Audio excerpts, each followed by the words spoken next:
my recommendations, first is, if you're going to do the transoral fundoplication, or at least make a judgment on hiatal repair, do your own endoscopy and do it under IV sedation, because I'm still not convinced that the language that we are using is universal.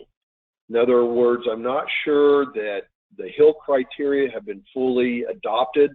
I certainly don't see it in the endoscopies that are sent to me. And so my Hill 3 may be different than your Hill 3. The second thing is really insufflate the stomach. And I put in this little trick. If you use a little cricoid pressure while the patient is breathing on their own, they may be venting some of your insufflation spontaneously, and you may never be able to fully inflate the stomach without cricoid pressure. The next thing is regurgitation as a symptom really biases my evaluation. I think that it's highly suspicious for a hiatal hernia when people come to me and they say, you have heartburn, but the thing that really keeps me up at night is regurgitation that comes up in the middle of the night and I start choking. If you retroflex the tip of the scope and you're able to enter the hiatus, then it's 3 centimeters and larger if you're able to get the full omega loop in. So I really have had no injuries in the 640 procedures that I've done. Does that mean it's safe? Well, I think you'll have to judge that, and it's endoscopy in your hands, and you do what you think you should do. Maybe you should do the retroflex view and just compare it to the scope diameter, but I think this is safe, and that's what I do. Again, if you don't use a Hill grade, start using it. You may see that your values change as you start using it and you compare it to what you see when you do the transoral fundoplication.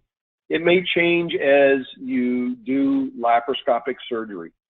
You may evaluate the hiatus when you're doing other procedures. Let's say you're going to do a lap chole and you do a symptom survey on the patient, say, oh, what are your symptoms? And then look at the laparoscopic view and see if those two things are lining up or not. And again, if regurgitation is a symptom and you're not sure whether there should be a hiatal repair or not, I would bias my evaluation towards the hiatal repair.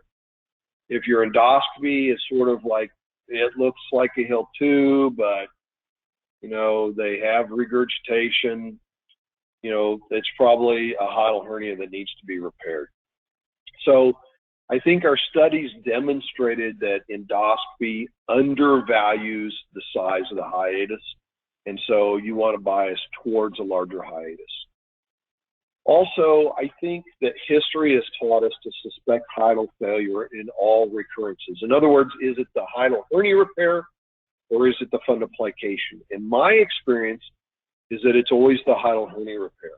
It's not until they've had a recurrent hiatal hernia for a long period of time and that fundoplication, particularly a transoral fundoplication, is moving in and out of that G junction with every breath that it starts pulling the fundoplication apart.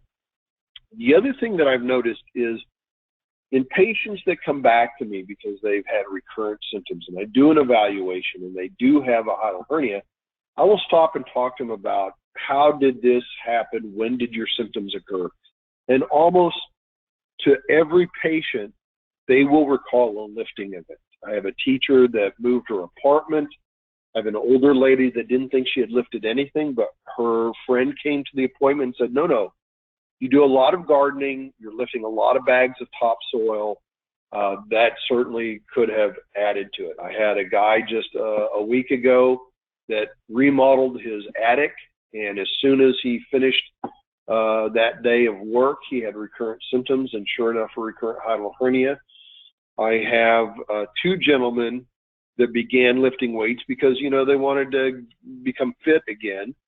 And it was, not too long after they started doing bench presses and those sorts of things, leg lifts, that,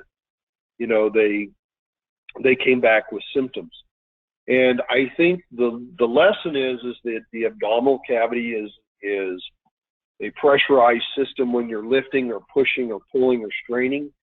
And it's going to fail at its weak point, and the weak point is the various hernia spots, and certainly the hiatus is one of them. So those are my recommendations.